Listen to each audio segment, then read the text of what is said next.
What if I told you that the doubt living in your mind isn't yours, that it wasn't born with you, that it was installed, not by truth, not by evidence, but by repetition, by years of hearing what couldn't be done, of seeing others settle, of watching powerful men shrink to fit into small cages built by fear?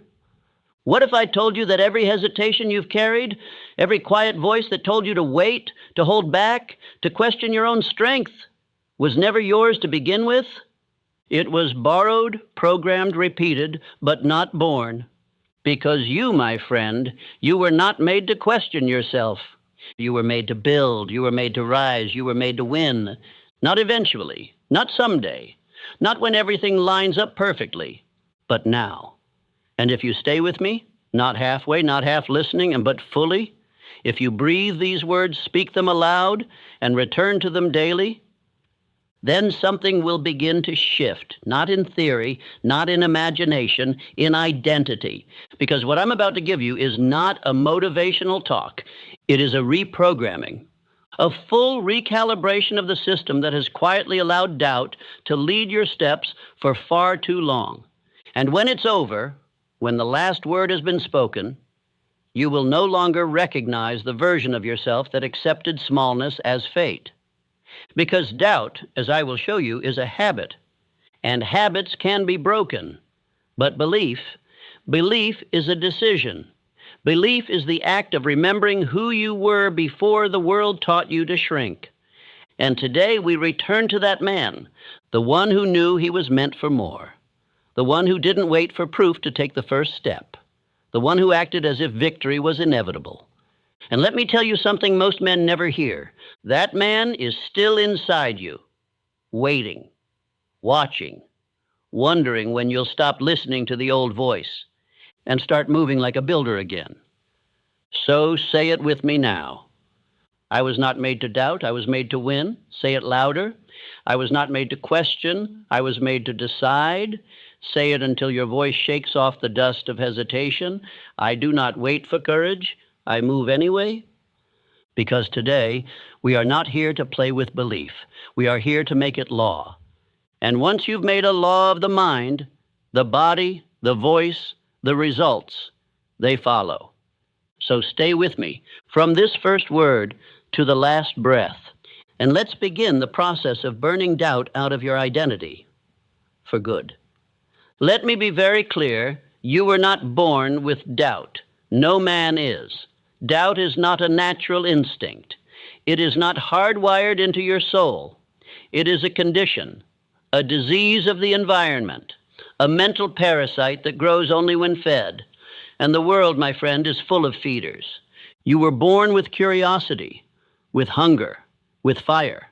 No child comes into this world second-guessing himself. Look at any young boy. He does not wonder if he can walk. He tries. He does not ask if he has permission to explore. He moves. He falls and rises, screams and reaches, not because he's certain, but because he hasn't learned to fear yet. Doubt is not natural. It is taught. It is modeled. It is repeated. And by the time you are grown, you've been told, directly or indirectly, that your power is dangerous, that your fire must be tamed, that dreaming is for others, not for you. But here is the good news. If doubt was learned, belief can be built. And that building begins with remembering the truth of who you are before the world shaped you. It begins with one small act of rebellion, rejecting the idea that you must be hesitant just because others around you were. Let me show you how this worked in the lives of the men I studied. Henry Ford, for example, was not a man born into advantage. He had no prestigious schooling, no wealthy lineage, and yet he refused to learn doubt. When the world told him his vision for an affordable automobile was madness, he responded with action. His own engineers, men with greater education, told him it was impossible to build an 8-cylinder engine in a single block. And what did he say? Produce it anyway.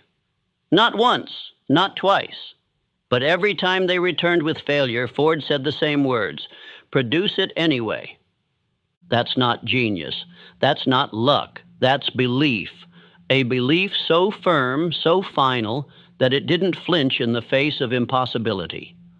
Ford had trained his mind to obey his vision, not his environment. He had unlearned doubt and replaced it with decision. And that decision became law, not just for him, but for the industry he led. Or consider Thomas Edison, who failed, not once, not 10 times, but over 10,000 times in pursuit of the electric light. 10,000 failures, 10,000 moments where doubt could have taken the throne. But Edison didn't entertain doubt because he had built something stronger, identity. He didn't say, maybe I can. He said, I am the man who will. And that identity became armor. Every time a test failed, he didn't internalize it. He moved forward because his belief wasn't rooted in evidence. It was rooted in repetition.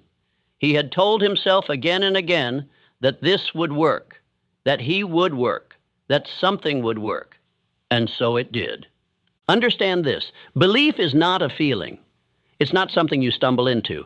It's not something that floats down from the heavens when you meditate long enough. It is built the same way a bridge is built, the same way a habit is built, through consistent daily acts of decision and discipline. You choose belief even when you don't feel it.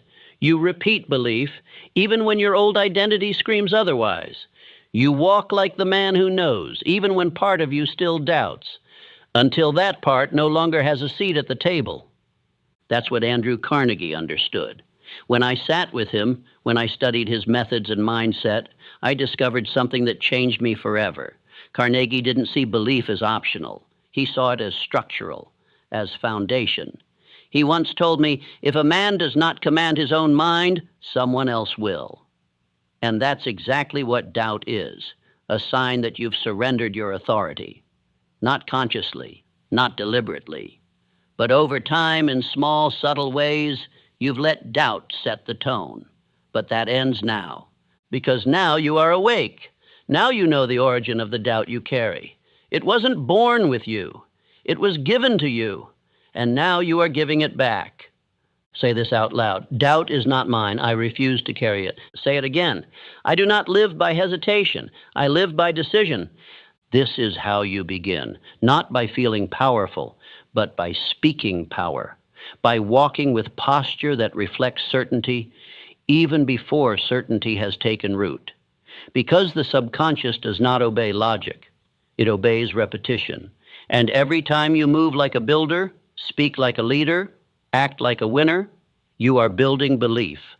The man you were meant to be, he's already in you. He's just waiting for the noise to stop. He's waiting for the command to rise, and this is that moment. Let us now speak of the most powerful moment in any man's life, the moment he makes a decision so clear, so permanent, so final, that the old self can no longer survive it. Because here is a truth too many never realize. Identity is not discovered. It is decided. You do not stumble into greatness. You declare it. You do not wait to become confident. You decide that from this moment forward, confidence will be your posture. You do not hope to one day become fearless. You decide to act even when afraid, and that very act rewrites the code of who you are. You see, every man lives within an identity.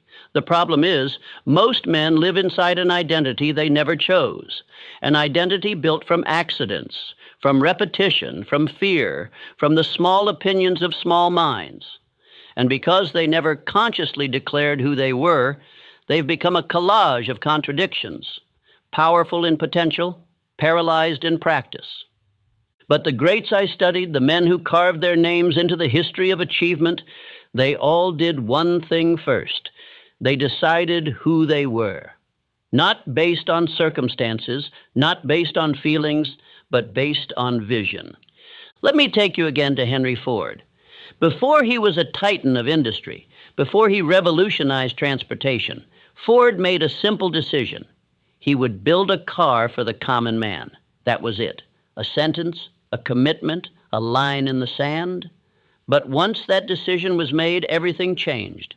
He no longer acted as a mechanic. He no longer thought like a worker. He became a builder of machines, of ideas, of a future only he could see. And when the world doubted him, when bankers and engineers and newspapermen mocked his aim, Ford did not bend. Why? Because his identity was decided. He had already chosen who he was. And once a man makes that choice, the world loses its power to define him. Thomas Edison did the same.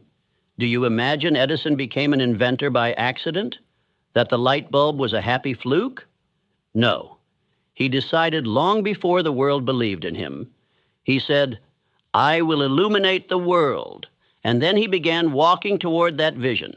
Every single day, when others called him a fool, when failure visited him daily, when results did not arrive for years, he moved forward anyway. Because in his mind, the result had already happened. He was simply catching up to it. Understand what I'm telling you. Results follow identity, not the other way around.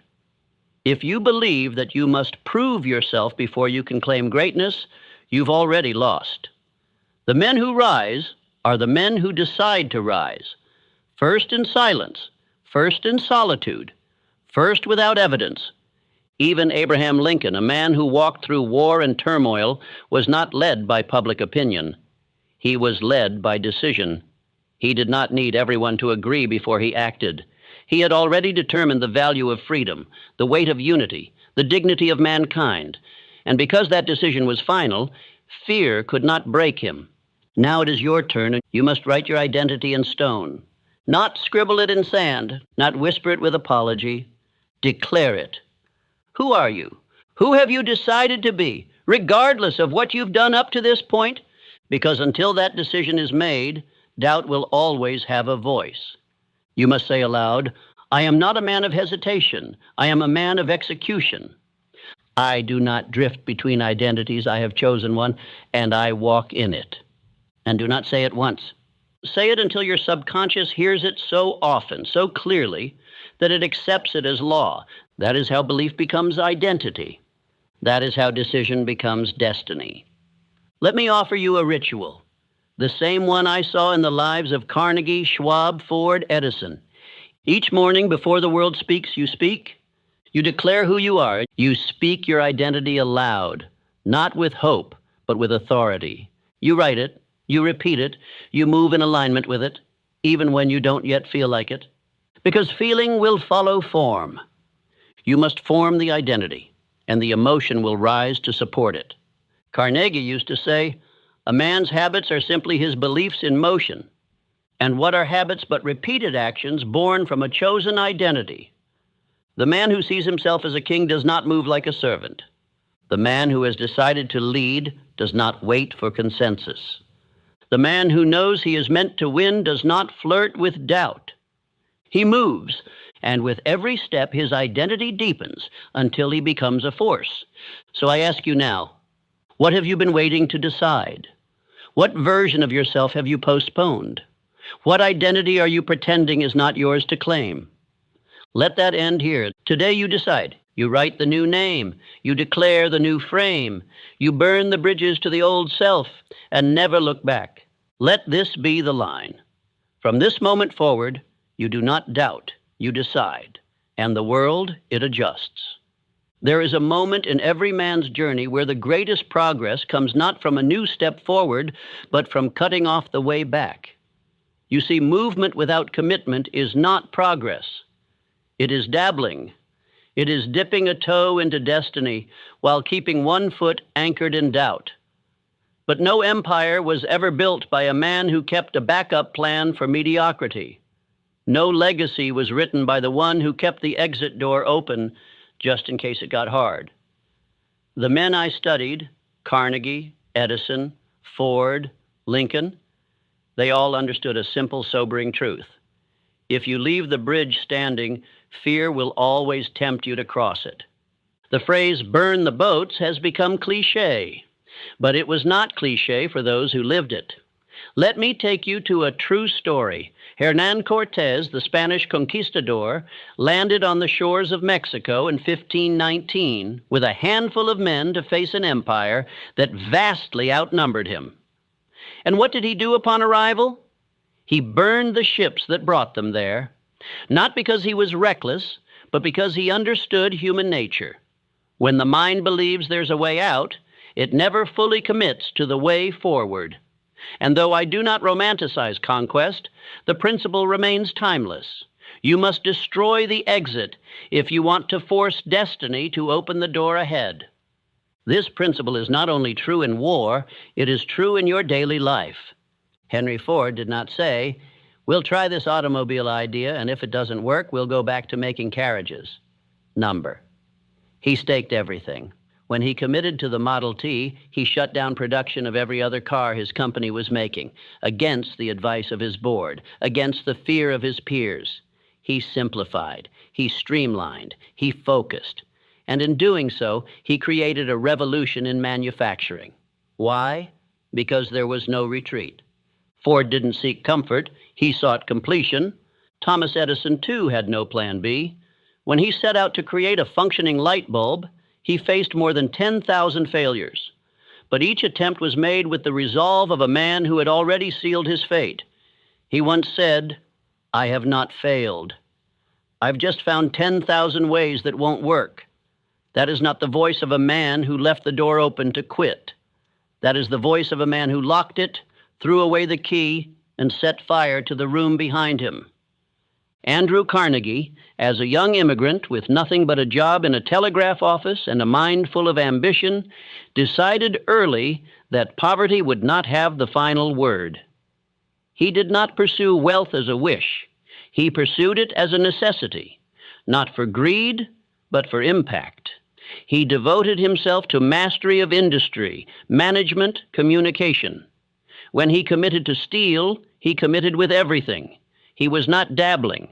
And because of that, he rose. What is your retreat? Be honest. Is it the job you keep as a safety net even though it dulls your soul? Is it the voice you silence because you fear what others will say? Is it the plan you never start because you keep telling yourself you'll do it when the timing is better? These are not strategies. These are shelters for fear. And as long as they exist, you will never walk with full power. You cannot act like you were meant to win if your energy is split between building and retreating. You must commit fully. And you must prove that commitment by eliminating the exits. It's easy to say, "I'm all in." It's another thing to remove every other option. That's what the greats did. Abraham Lincoln did not entertain compromise when it came to preserving the Union. He knew the risks. He knew the cost. He knew that war would scar the nation. But he also knew that preserving the soul of America required conviction without loopholes. And so with ink and blood, he wrote his stand into history. You must now do the same metaphorically and mentally. Burn the retreat. Let fear scream. Let doubt panic. Let the old self cry out in protest, but do not go back. Delete the maybe. Delete the someday. Delete the "if this doesn't work, I'll..." Those phrases are permission slips for failure. If you were meant to win, and I believe you were, then act like it by removing every option except victory. Even when it's slow, even when it's lonely, even when no one claps, especially then. Because once you make the decision and seal it with action, something shifts. Your mind stops negotiating, your energy stops scattering, your spirit sharpens, and the world starts to bend. Say it aloud. There is no retreat.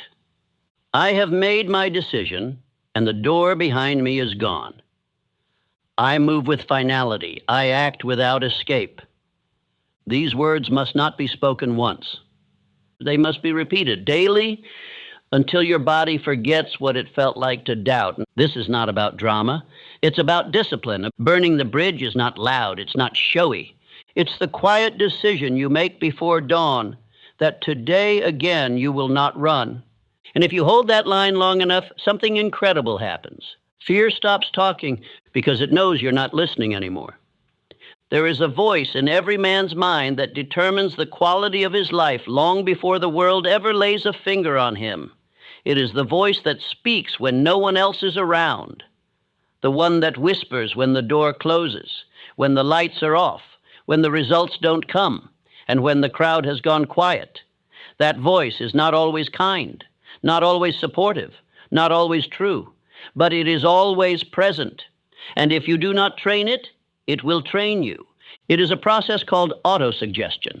The deliberate and repeated feeding of the subconscious mind with instructions so clear, so consistent, so emotionally charged that they become identity.